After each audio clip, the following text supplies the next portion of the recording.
Sim, como eu mencionei na oração, irmãos, os que estão acompanhando as exposições sabem muito bem disso, mas eu quero lembrar e também falar para os que não estão acompanhando. Nós chegamos à última parte do sermão. Então não é, eu me refiro assim, de maneira a dizer que é o sermão da manhã, o sermão da noite, que de fato é um sermão separado, num certo sentido, mas é parte de um grande sermão. Há uma proposição principal aqui, sendo ensinada pelo apóstolo Pedro, que vai do versículo 1 ao versículo 7, o texto é este aqui, e cada parte nós temos observado aqui, são 4 partes que eu mencionei. Hoje chegamos finalmente à última parte, a quarta e última parte que se encontra no versículo número 7. A gente vai ouvir a última parte desse sermão. Logo, ao final da exposição, eu voltarei para a ideia do início. Não sei quantos lembram aqui de como eu comecei este sermão, citando aqui uma ilustração até de uma animação bem conhecida para aqueles que gostam de animação.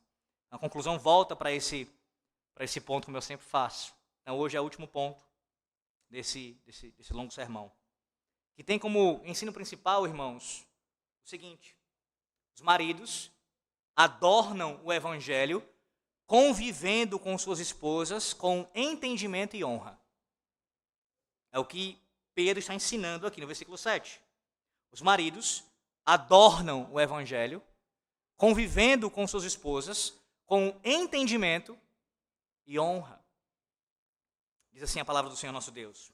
1 de Pedro 3, versículo 7. Maridos, vós igualmente vivei a vida comum do lar, com discernimento, e tendo consideração para com a vossa mulher como parte mais frágil. Tratai-a com dignidade, porque sois juntamente herdeiros da mesma graça de vida, para que não se interrompam as vossas orações. Amém. Observem que Pedro ele inicia esse versículo 7 usando a palavra aqui igualmente, irmãos. E a palavra usada pelo apóstolo Pedro, intencionalmente, conecta a sua fala no versículo 7 com o que ele disse anteriormente. Ou seja, o que ele acabou de falar para as esposas, ele faz agora uma conexão com os maridos. Não, isso não significa dizer que os maridos, nós homens como maridos, temos os mesmos deveres que nossas esposas. Pedro, ele acabou de estabelecer, irmãos, uma diferença de responsabilidades dentro do casamento. A esposa, ela é chamada, e claramente chamada no versículo 1, e é repetido isso no versículo número 5, a serem submissas ao seu marido. Agora, os maridos recebem a sua própria ordem, especificamente. Então, quando ele fala igualmente aqui, não é dizendo que os mesmos deveres serão assim executados. Não é essa a ideia. Mas a ideia é que ambos, maridos e esposas, homens e mulheres, ambos estão debaixo da palavra do Senhor Deus. O marido ele não está fora da obrigação cristã, simplesmente pelo fato de ele ocupar um lugar de autoridade no lar. Ele não está alheio às suas obrigações. Ele não está do lado de fora desse âmbito de submeter à lei do Senhor Deus. Na verdade, irmãos, o fato do marido exercer a autoridade o coloca numa condição de maior responsabilidade diante do Senhor Deus. Porque a autoridade bíblica, o exercício dela, nunca significa a ausência de submissão a Deus. Lembra de Romanos capítulo 13? Para ilustrar isso, Romanos 13, Paulo ensina acerca da autoridade civil, os governantes, os magistrados.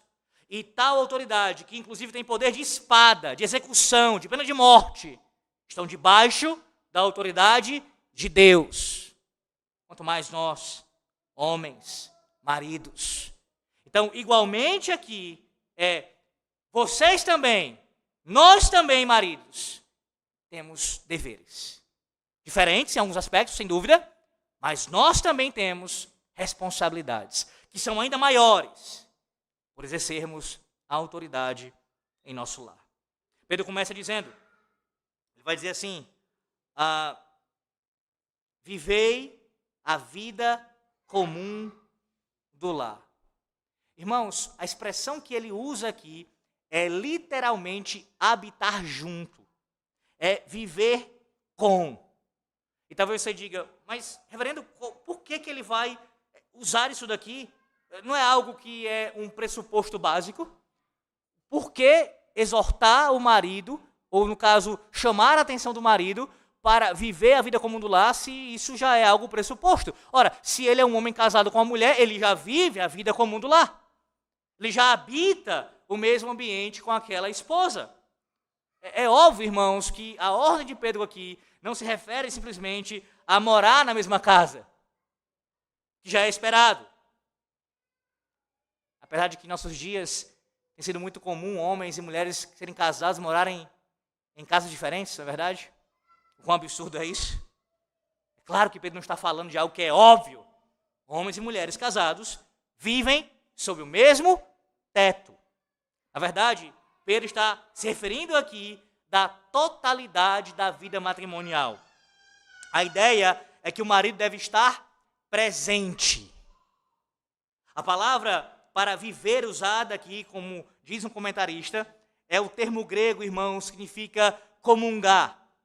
E nos dá o substantivo, ele diz, de comunidade. Pedro está dizendo que os maridos devem viver com suas esposas em uma única vida que é compartilhada. Sendo mais claro ainda, os maridos, nós homens casados, devemos nos interessar pelas coisas que interessam às nossas esposas. E claro, a aplicação aqui, não tenha dúvida, isso também se aplica às mulheres. Também deve se interessar pelas coisas que interessam aos seus maridos. Os cônjuges devem passar tempo juntos e, por assim dizer, viver no mesmo ritmo. A música tocada deve ser a mesma. O homem, o marido deve conhecer sua esposa, participar de sua vida, compartilhar suas alegrias e tristezas, assumir responsabilidades, exercer liderança dentro do lar. Não é algo que você disse, homem, somente no dia que você fez o seu voto de casamento. A alegria, a tristeza, a saúde, a doença, até que a morte nos separe. Isso é verdade. A palavra de Deus exige isso de nós. Não foi algo que você deve ter falado lá atrás, esqueceu, deixou para trás, não. Isso é lembrado hoje. Viver a vida comum do lar significa compartilhar cada parte, cada área da vida e se interessar por cada uma delas, da sua esposa. Isso é particularmente relevante, irmãos, porque existe uma forma de abandono que envolve não necessariamente sair de casa. Como assim? A Bíblia fala do que os teólogos chamam de deserção obstinada. Deserção obstinada é quando um cônjuge, ele abandona o seu lar. Literalmente, ele sai de casa e vai embora. Em termos populares, é quando o homem sai para comprar cigarro e não volta mais. Isso é deserção obstinada, o abandono físico, o abandono literal, a saída do lar. Todavia, há um tipo de abandono que acontece que, por mais que o homem esteja ainda fisicamente presente, ele volta para casa todo dia do seu trabalho para o seu lar, mas ele está matrimonialmente ausente. Ele pode trabalhar, pagar contas, dormir na mesma cama, mas não conhecer realmente a mulher com quem ele se casou. E aqui, irmãos, versículo 7, a palavra de Deus nos exige, enquanto maridos, muito mais. Sendo mais claro ainda do que eu estou tentando ser aqui. Veja, não basta você ser o provedor dela, pagar as contas de casa. Não basta você conviver com ela e parar um pouco para ouvi-la. Você precisa se esforçar para conhecê-la, se interessar pelas coisas dela, conviver em comunhão com ela. É o que Deus exige aqui na sua palavra. E veja como ele vai aprofundar isso, o tema do conhecimento. Veja, ele vai dizer, viver a vida comum do lar com discernimento. A expressão significa literalmente segundo o conhecimento. Segundo o conhecimento. E a expressão aqui, irmãos, ela é uma das mais importantes deste versículo. O marido ele deve viver com sua esposa com conhecimento, compreensão e discernimento. O que significa isso? Ora, a liderança do homem no lar, ela não pode ser arbitrária, não pode ser impulsiva, não pode ser ignorante, não pode ser insensível. O marido precisa conhecer a sua mulher que Deus lhe confiou. Pastor, seja mais claro, conhecer suas forças, conhecer suas fraquezas, suas alegrias, suas lutas, seus temores, suas necessidades, sua maneira particular de pensar e de reagir. Calvino, comentando sobre isso, ele diz o seguinte: o que está presente aqui, o que permeia isso daqui também, é a ideia de prudência. O marido deve ter prudência. A liderança, a autoridade sobre a mulher dele deve ser exercida prudentemente, conhecendo aqui o coração da sua esposa. Ora, um homem não vai conseguir liderar bem a sua casa, começando pela sua esposa, se ele não se der o trabalho de conhecê-la. Irmãos, apliquem isso a qualquer coisa. Como é que você pode exercer uma liderança que seja boa, agradável, que vá ter frutos, que tenha frutos, se você não conhece, não se relaciona com os seus liderados? Em algum grau você precisa ter relacionamento. Senão não vão te seguir. Não vão te admirar, não vão te respeitar, não vão te ouvir, se você não procura se relacionar. Quanto mais num contexto onde você está falando da maior intimidade que pode existir entre pessoas na face da terra. Nenhum relacionamento é mais íntimo, é mais próximo, é uma comunhão mais vital do que homem e mulher casados. Nenhum. Então, o conhecimento, o discernimento com relação ao outro precisa existir. E aqui eu quero que você também entenda que Pedro está ensinando que é nosso dever, enquanto maridos, não é você conhecer as mulheres de forma geral. Não é essa a ideia aqui. O marido deve conhecer a sua própria esposa. Você diga, mas reverendo, isso é óbvio.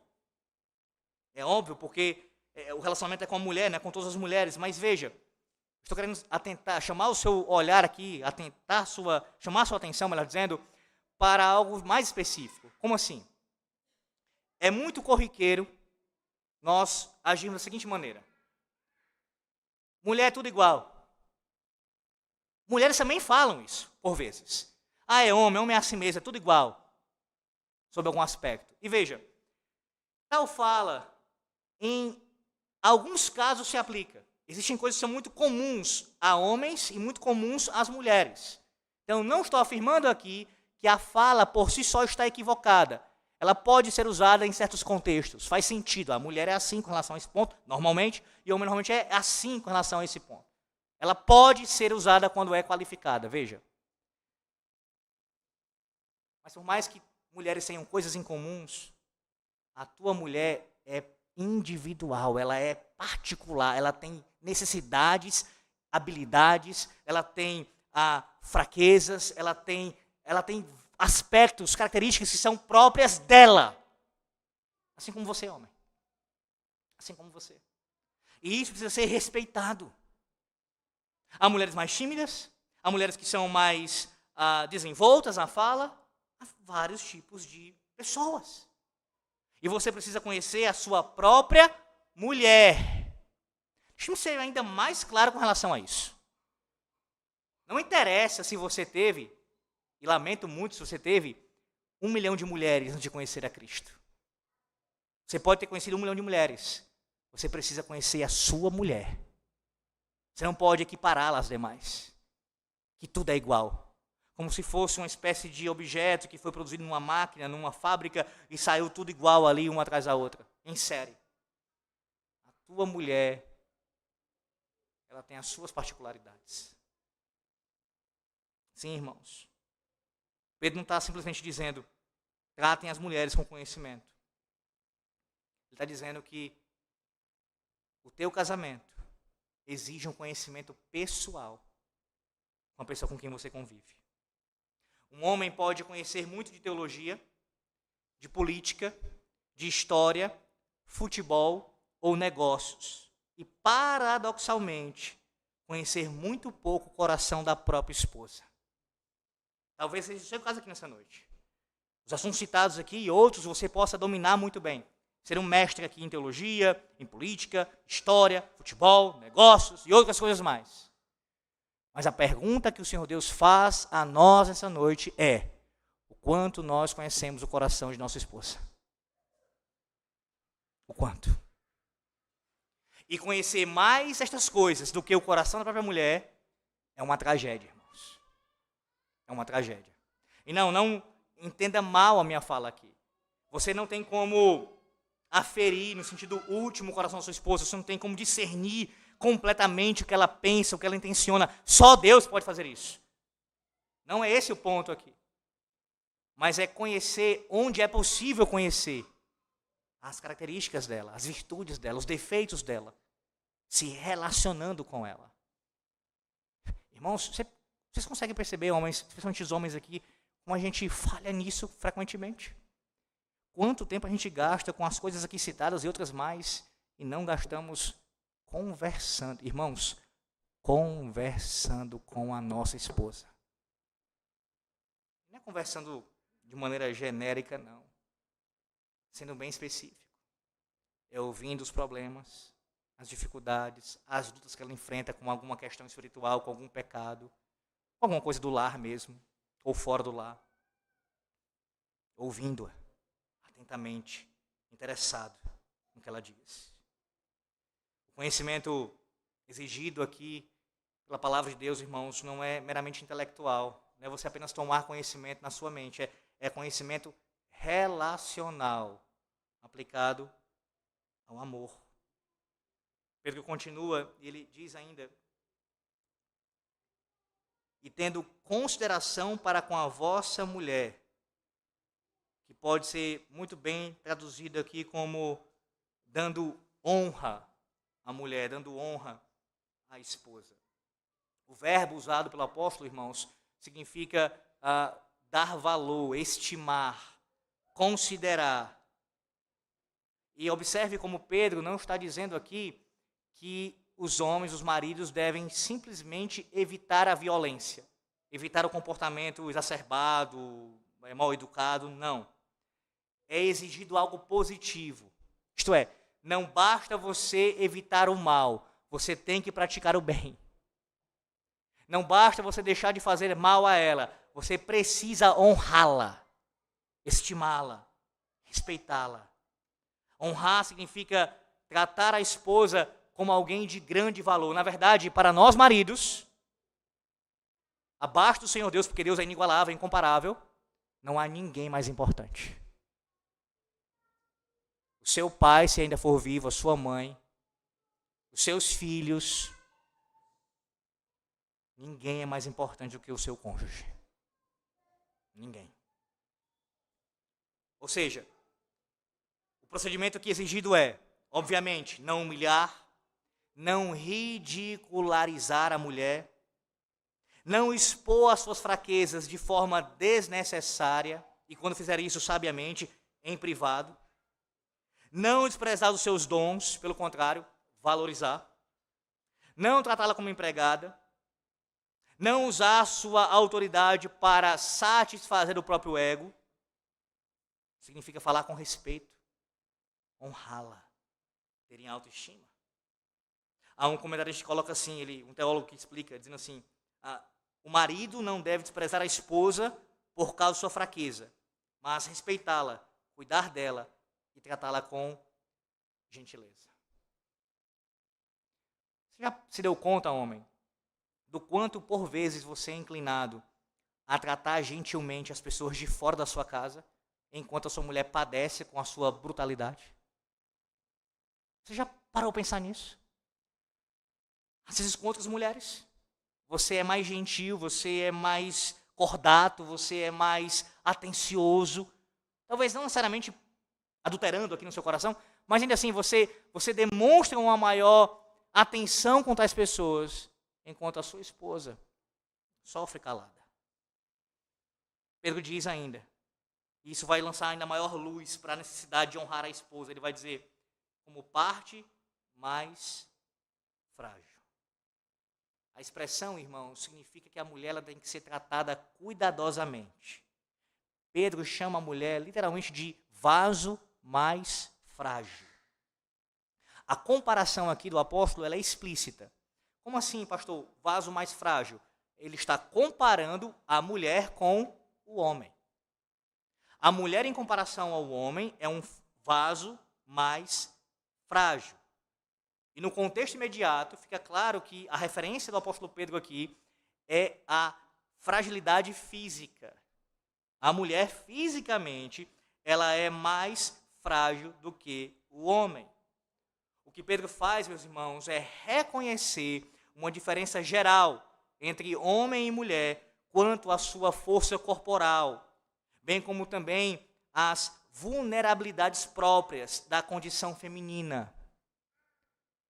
Irmãos, você constata isso, é a realidade. Foi assim que Deus nos fez. O homem é fisicamente mais forte do que a mulher. A mulher é mais frágil. É que, deixa eu me aplicar com relação a isso, eu preciso falar. Em nossos dias é necessário falar sobre isso. Mais ainda. O que o feminismo faz? Entre tantas aberrações que ele é e defende, há feministas que defendem a participação das chamadas mulheres trans em esportes femininos. E veja a contradição que é isso. Falam que estão em defesa da mulher, mas não só permitem, como advogam a presença de mulheres trans, que são homens, na verdade, participando de esportes femininos. E claramente você observa como eles têm vantagens sobre as mulheres. É óbvio, porque a condição física do homem é superior à da mulher, irmãos, em condições normais. A Bíblia mostra para nós, desde Gênesis, como Deus fez assim.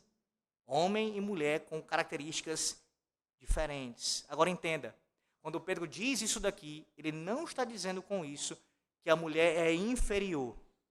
O próprio versículo ele impede tal interpretação. Ela é mais frágil fisicamente, mas ela é igualmente, diz o texto, igualmente herdeira da graça. Portanto, a fragilidade feminina, ela não constitui um fundamento para o desprezo, de forma alguma. Na verdade, a fragilidade feminina no contexto do casamento é um fundamento para a honra e a proteção dela. Matthew Poole, que é um puritano, comentarista de alguns livros bíblicos, ele vai dizer o seguinte: a fraqueza da mulher não deve levar o marido a desprezá-la. Pelo contrário, deve levá-lo a tratá-la com maior cuidado. Qual é a lógica surpreendente do apóstolo Pedro aqui? Este é o raciocínio. A fraqueza feminina aumenta a responsabilidade do homem, do forte. O fato da mulher ser mais frágil aumenta a nossa responsabilidade em estimá-la, honrá-la e protegê-la. Aqui, irmãos, existe uma aplicação profundamente contracultural.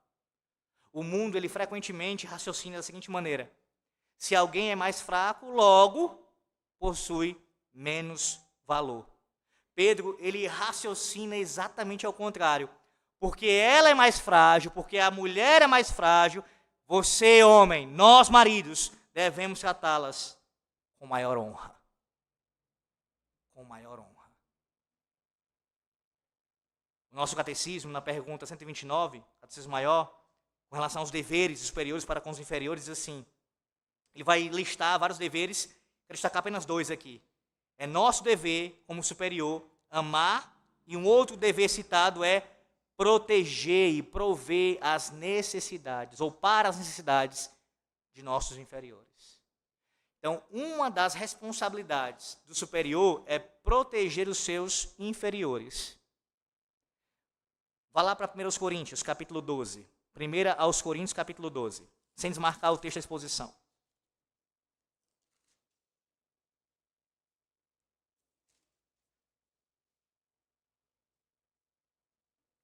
1 Coríntios 12, versículos 23 e 24. A partir do 22. do 22 ao 24. Pelo contrário, os membros do corpo que parecem ser mais fracos são necessários. Os que nos parecem menos dignos no corpo, a estes damos muito maior honra. Também os que em nós não são decorosos, revestimos de especial honra. Mas os nossos membros nobres não têm necessidade disso. Contudo, Deus coordenou o corpo, concedendo muito mais honra àquilo que menos tinha. O mesmo princípio que aparece em Pedro, aparece aqui, Paulo escrevendo aos Coríntios. Os membros considerados menos honrosos são a eles concedidas maior honra. Maior honra. Entenda isso uma vez por todas. A fragilidade da tua esposa é o fundamento para que você a trate com maior honra. E isso não significa dizer apenas não agredi-la, seja física ou verbalmente. Não é somente a proibição quanto a isso, isso é óbvio. É mais do que isso, é pronunciar palavras de elogio, de reconhecimento, de consideração, honrando-a. Honrando-a. A masculinidade bíblica, meus irmãos, não utiliza da força para dominar o mais fraco, para intimidar. Ela utiliza a força para servir, proteger e honrar. A força masculina encontra a sua expressão cristã mais nobre quando é colocada a serviço daqueles que Deus confiou ao homem. Pense no privilégio que é isto. Veja, é um grande dever, não tenha dúvida. Deus cobra isso de nós, vai nos cobrar, não tenha dúvida quanto a isso. Mas pense no privilégio. O Senhor te colocou, homem, sobre a tua casa para você proteger a sua família, para você cuidar dela, e não apenas fisicamente, uma proteção em todos os aspectos aqui. Liderar a sua casa. Mas por vezes, por causa do pecado, nós somos inclinados a tratar como a nossa família, a nossa esposa, nossos filhos. Nós usamos a nossa autoridade, usamos a nossa força, a nossa capacidade contra eles. E para usar uma linguagem que muitos aqui vão absorver rapidamente, os homens, isso é gol contra. Isso é gol contra. Isso é você estar no mesmo exército e atirar do lado do seu soldado, do seu lado aqui. Você está caminhando junto, o soldado aqui, para invadir, e você atira do lado dele aqui, você mata o seu companheiro.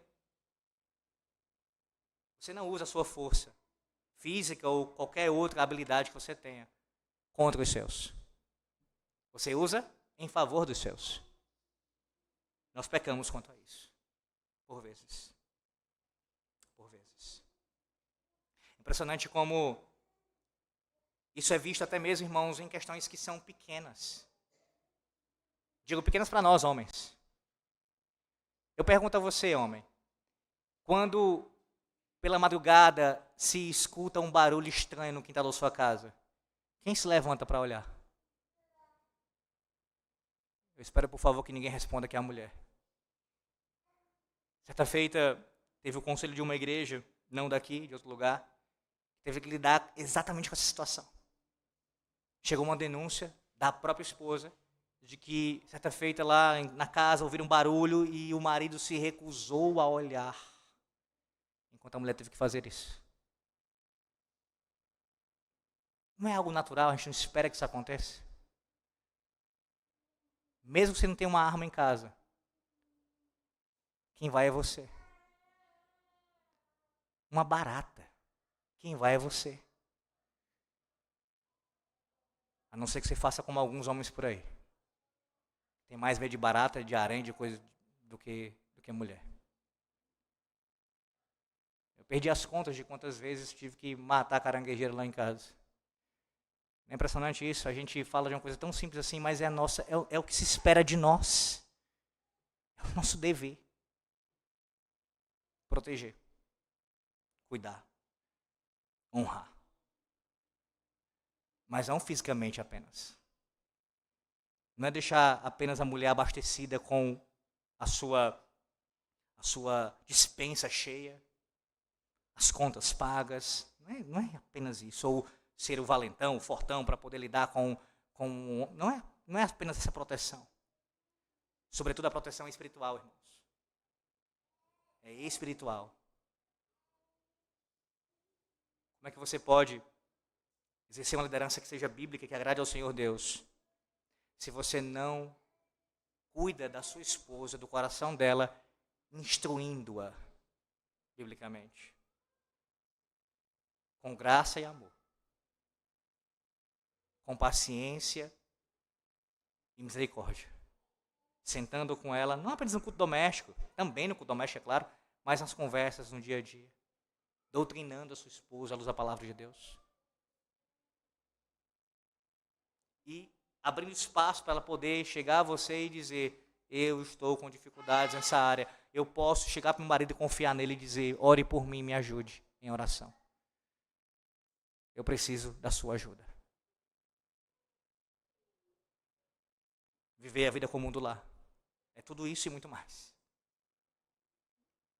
Não adianta você dizer que mora na mesma casa, quando apenas a sua presença é percebida fisicamente, mas quando você é uma nulidade em outros aspectos. Versículo 7 ainda, em 1 de Pedro, capítulo 3, Pedro vai dizer, porque sois juntamente herdeiros da mesma graça. A expressão aqui, irmãos, é o corretivo para qualquer interpretação errada quanto a um pensamento de superioridade masculina, no tocante, é claro, à sua essência, ao seu ser. O marido possui autoridade no casamento, mas o texto diz, ambos, minha esposa e eu, você e sua esposa, somos juntamente herdeiros. Juntamente herdeiros. A palavra enfatiza que ambos participam da mesma herança. Eu se pergunto, mas que herança, pastor? A graça da vida. O contexto aqui aponta para a salvação e a vida que é concedida pela graça de Deus. Portanto, irmãos, diante da cruz e da eternidade, o marido não possui uma categoria maior de salvação. Você, marido, não é mais justificado que a sua esposa. Você não possui um espírito diferente do dela. O mesmo Espírito Santo que habita em você, habita nela. Você não recebe uma redenção superior à dela. Você não habitará num céu mais glorioso do que ela. Isso não elimina de forma alguma a distinção no casamento, de papéis no casamento, mas elimina a ideia de uma superioridade de dignidade. A autoridade do marido não destrói a igualdade espiritual com a esposa. Pedro consegue afirmar aqui simultaneamente, irmãos.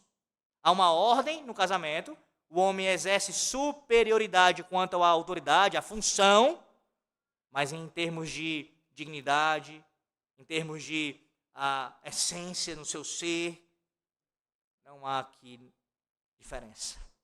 Não há contradição no ensino, repito, porque como eu ensinei pela manhã, irmãos, isso pode ser visto na própria Santíssima Trindade. O filho, ele é subordinado ao pai na economia da redenção, sem ser inferior em sua divindade. Pai e filho são coiguais. Ambos possuem a mesma natureza divina, mas o filho, na economia da redenção, no plano de salvação, exerce ali um papel de subordinação ao pai. Semelhante, a aplicação aqui a nós. Você, homem, assim como eu, marido também, da minha esposa, exercemos uma autoridade, uma liderança, e elas submete a nós, nossas esposas. Mas em termos de essência, nosso ser, somos iguais perante o Senhor. Basicamente, o que Pedro está dizendo é o seguinte: você e sua mulher são iguais, são dependentes igualmente da graça de Deus. É um comportamento altamente arrogante.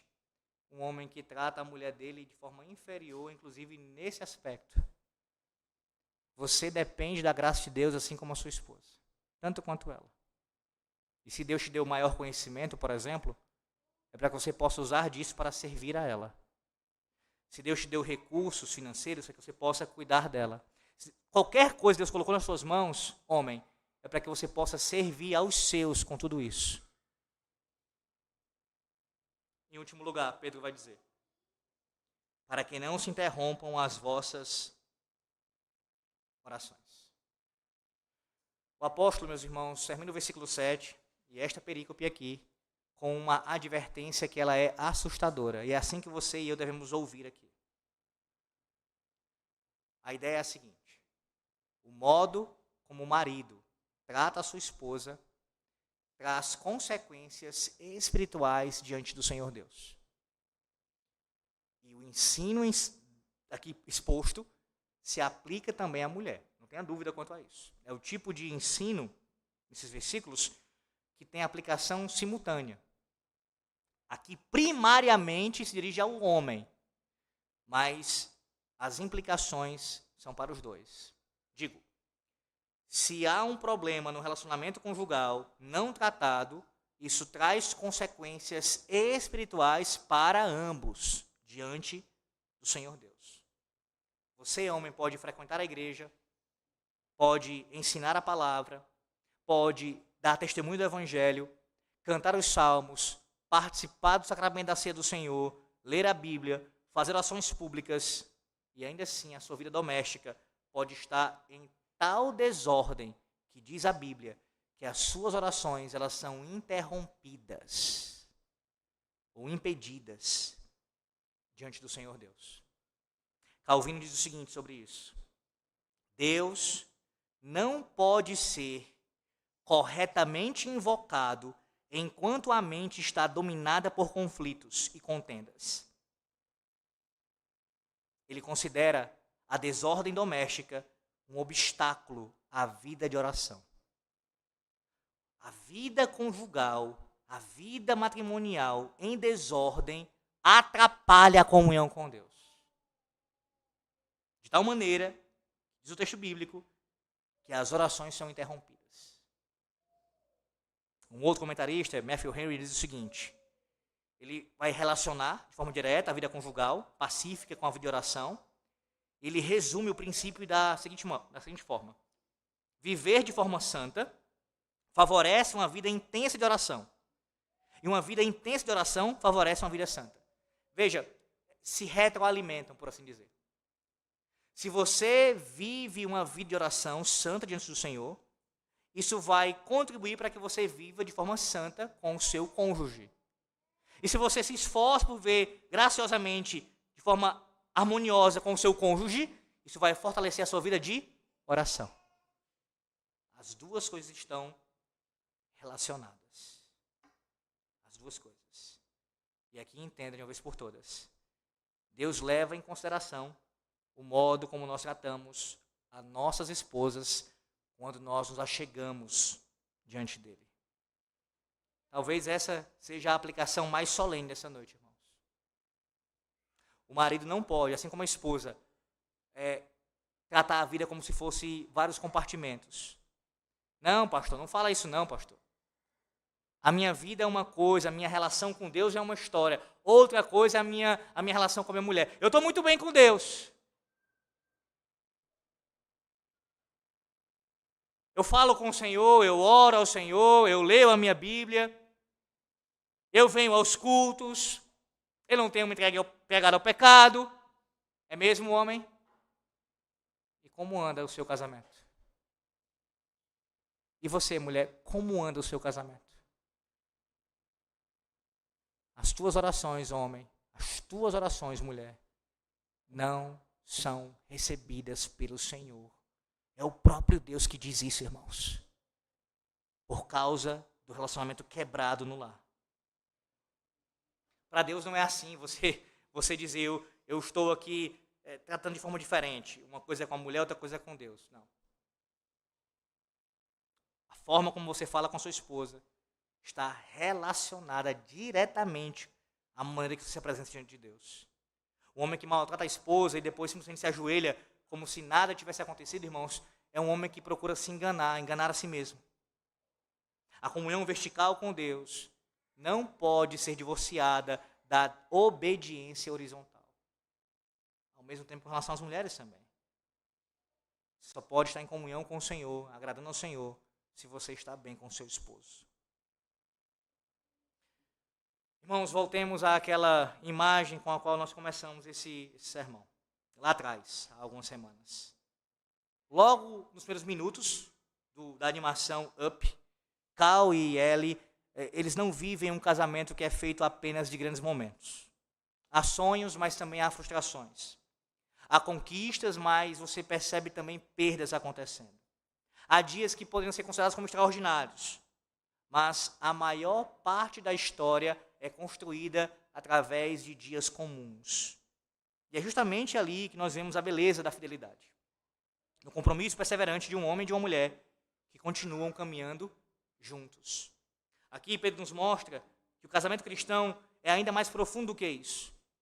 Ele não é simplesmente a união de duas pessoas que decidiram viver juntas. É um lugar onde o evangelho deve ser visto. Por isso o apóstolo começa tratando da esposa. A sua conduta, mulher piedosa, pode ser instrumento para ganhar o marido sem uma palavra. Depois, Pedro se dirige aos maridos. Nós devemos viver com nossas esposas com entendimento, concedendo a elas honra como herdeiras ou co-herdeiras da graça da vida. E ao fazer isso, Pedro coloca diante de nós uma verdade que atravessa toda a passagem. O evangelho transforma a maneira como marido e mulher vivem um com o outro. A esposa cristã não precisa conquistar o marido pela manipulação, pela aparência ou pela pressão. Ela é chamada a cultivar um coração manso e tranquilo, confiando em Deus. O marido cristão não pode tratar sua esposa como alguém inferior, como sua propriedade, como alguém que existe para servi-lo. Ele deve conhecê-la, compreendê-la, honrá-la e reconhecer nela uma co-herdeira da graça da vida. E Pedro termina, irmãos, mostrando que isso não é apenas uma questão de harmonia doméstica. A forma como tratamos nosso cônjuge está relacionada à nossa comunhão com Deus. O marido que desonra sua esposa não pode imaginar que sua vida espiritual está em ordem simplesmente porque frequenta os cultos, conhece boa teologia ou exerce algum tipo de cargo na igreja. Deus leva muito a sério a forma como tratamos aqueles que Ele colocou ao nosso lado. Portanto, queridos irmãos, o casamento cristão não é sustentado pela intensidade dos nossos sentimentos, pela nossa afeição meramente, mas pela fidelidade à palavra de Deus. Ele não é governado pela pergunta: o que o meu cônjuge está fazendo por mim? Não é a pergunta que você deve fazer: o que o meu marido, o que a minha esposa está fazendo por mim? Não. Mas a pergunta é: como posso, diante de Deus, ser fiel ao papel que Ele me confiou? É aqui que o evangelho se torna visível. Porque Cristo, Ele não nos amou quando nós éramos amáveis. Cristo não permaneceu fiel porque nós éramos sempre fiéis. Ele nos amou, meus irmãos, quando éramos pecadores. E assim se entregou por nós. A sua graça não apenas nos perdoa, ela também nos ensina a viver de maneira diferente. Por isso, o marido olha para Cristo e aprende a amar. A esposa olha para Cristo e aprende a confiar. Ambos olham para Cristo e aprendem a morrer para si mesmos. E talvez seja exatamente aqui que a imagem de Carl e Ellie seja insuficiente. O casamento cristão não é simplesmente a história de duas pessoas que permanecem fiéis uma à outra. É a história de duas pessoas pecadoras que, pela graça de Deus, estão sendo ensinadas a permanecer fiéis a Deus e, por causa disso, fiéis uma à outra. Talvez haja aqui nessa noite maridos que precisam se arrepender. Talvez há mulheres aqui nessa noite que precisam se arrepender. Talvez por causa de feridas antigas, palavras duras, negligências, pecados escondidos, ressentimentos acumulados. O chamado da palavra de Deus nessa noite é para que nós simplesmente tentemos, meus irmãos, melhorar o nosso casamento com técnicas humanas. É para que nós nos submetamos novamente ao senhorio de Cristo. Talvez você diga: mas pastor, o meu marido não é como Cristo.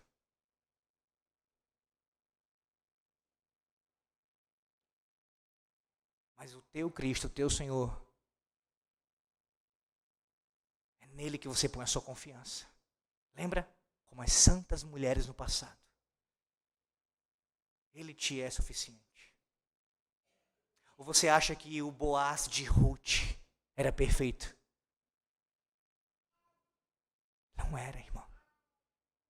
Ele não era perfeito. Mesmo sendo um tipo de Cristo, ele não era perfeito.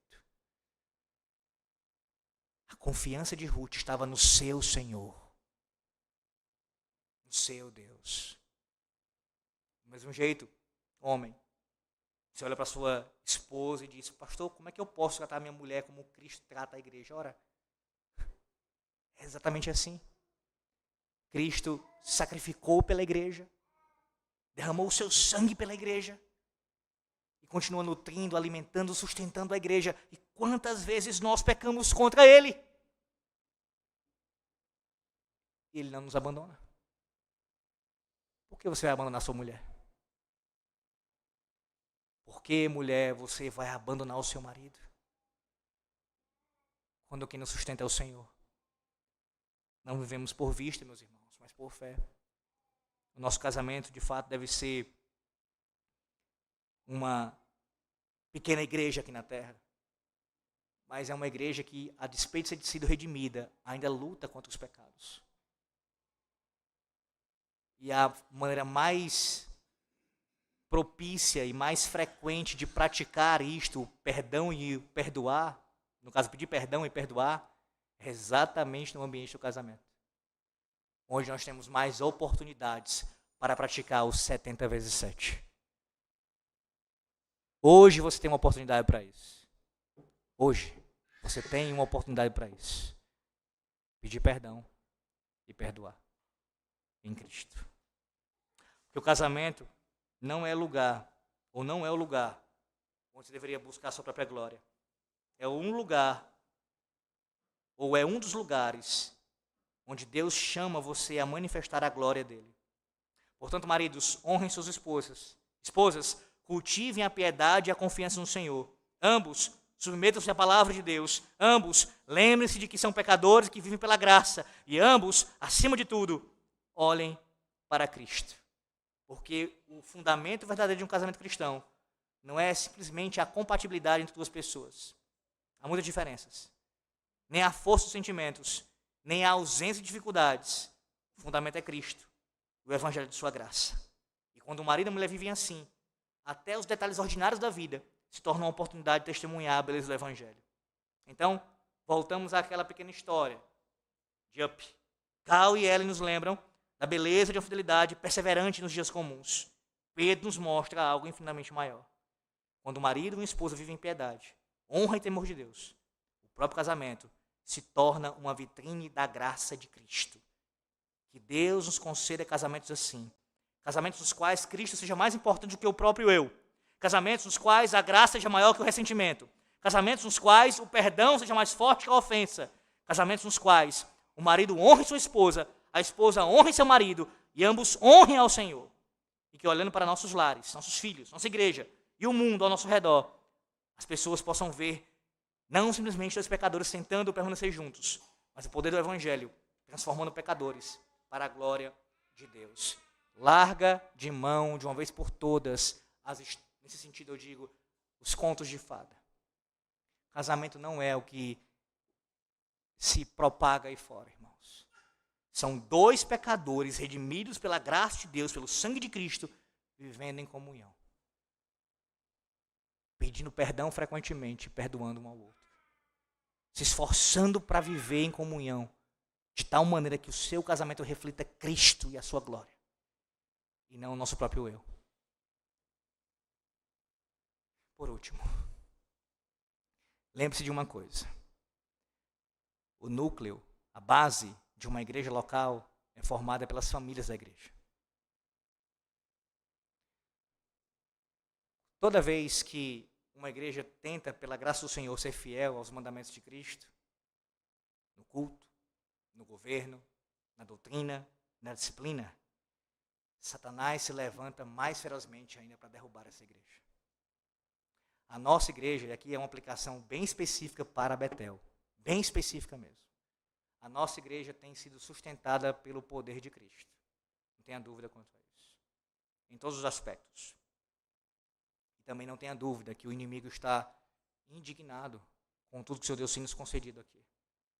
Fidelidade, honra, bondade. Os inimigos são muitos, meus irmãos. Há adversários lá fora. Como eu falei hoje pela manhã na escola bíblica, homens que nos odeiam com o calor de 1000 sóis. Que por eles, nossa igreja não existiria. A nossa igreja aqui, na rua professor Raimundo Gomes não existiria. Já não bastam os adversários lá fora. Já não bastam os inimigos lá fora. Já não bastam os homens que se levantam para acabar com o nosso testemunho e dizer que nós somos legalistas, fariseus, que nos perseguem eclesiástica, politicamente. Por que nós vamos viver de tal maneira a cultivar o pecado em nosso meio? E nossos casamentos ficarem prejudicados e quebrados e as famílias serem arrebentadas pelo diabo. Este é um alerta solene. Em Cristo Jesus, o ministro dessa igreja vos exorta. Arrependei-vos hoje. Confessem os pecados. Se reconciliem uns com os outros. Sobretudo os que precisam se reconciliar.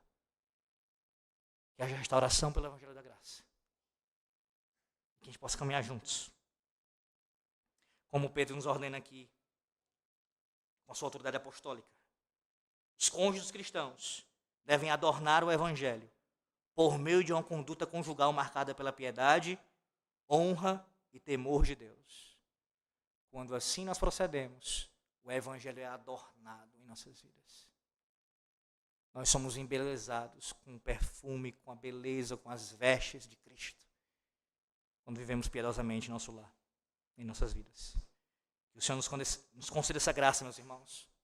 Em nome de Cristo, o Rei da Igreja. Amém. Oremos.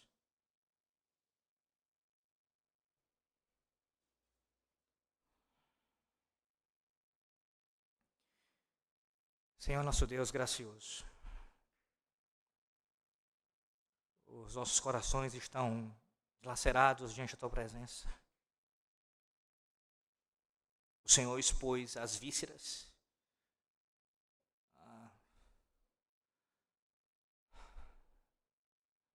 a nossa intimidade. Estamos nus, expostos diante de Ti. Mas o Senhor não faz isso para nos destruir. O Senhor faz isso para nos restaurar. O Teu desejo, ó Deus, nós cremos nisso, é que haja restauração, perdão de pecados, confiança.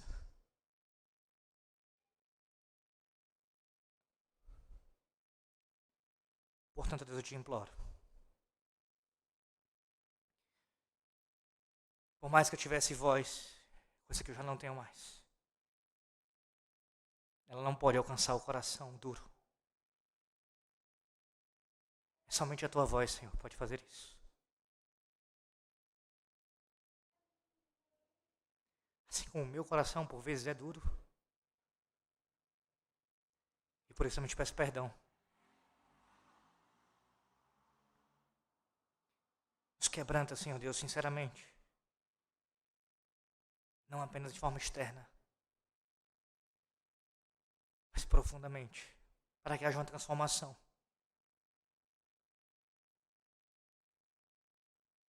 O Senhor falou com todo o seu povo, não apenas com uma ou duas ou três pessoas, mas com todos nós.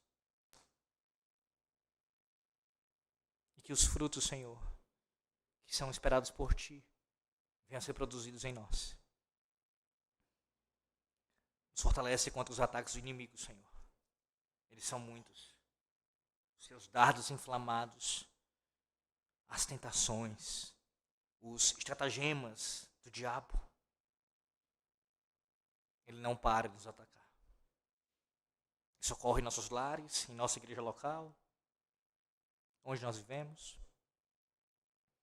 Toda hora querendo que nossa fé desfaleça. E que a gente se afaste do Senhor. Mas com Tua boa mão, segura a nossa, Senhor. Segura nossas mãos. E mantém as mãos dos cônjuges ligadas umas às outras. No temor do Senhor. Pela graça de Cristo. E que possamos, Senhor, adornar o Evangelho com nossa conduta, com nossa fé, com nossa piedade. Com nosso testemunho, externo e interno, para o mundo lá fora. Assim nós te suplicamos. Em o nome do Senhor Jesus Cristo. Amém.